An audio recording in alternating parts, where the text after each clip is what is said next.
అందరికీ నమస్తే. నేను మీ పావని గౌడ్. సిగ్గు లేదా జీడి గింజ అంటే నల్లగున్నా నాకేం సిగ్గు అన్నట్టుగా ఉన్నది తెలంగాణలోని గుంపు మేస్త్రి పరిస్థితి.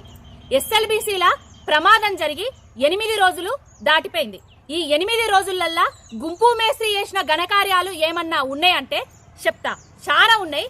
ఎమ్మెల్సీ ఎన్నికల ప్రచారంలో తిరిగిండు, ఢిల్లీకి వేయిండు, మోడీని కలిసిండు, ఢిల్లీ నుంచి వెళ్ళి మళ్ళా తెలంగాణకు వచ్చిండు, తెలంగాణలో వాళ్ళ ఇన్ఛార్జ్ సాక్షిగా మీటింగులు పెట్టుకున్నాడు, దావతులు చేసుకున్నారు, విందు వినోదాలల్లో పాల్గొన్నారు. 8 రోజులు దాటిన తర్వాత మరి అక్కడ సంఘటన దగ్గరికి వచ్చి ఏమన్నా క్షేమ సమాచారాలు చెప్తాడా, సహాయక చర్యలు ముమ్మరంగా చెయ్యిండ్రి అని చెప్తాడా అని మేమనుకున్నాం.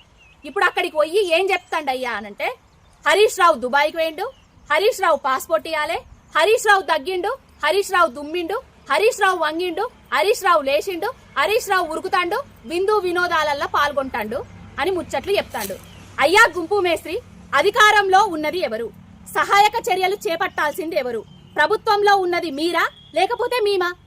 అసలేం మాట్లాడుతున్నావు? ముఖ్యమంత్రి అనే విషయాన్ని మర్చిపోయి ఈ వైఫల్యాలను వేరే వాళ్ళ మీద నెడుతున్నావు, బురద జల్లే రాజకీయాలు చేస్తున్నావు.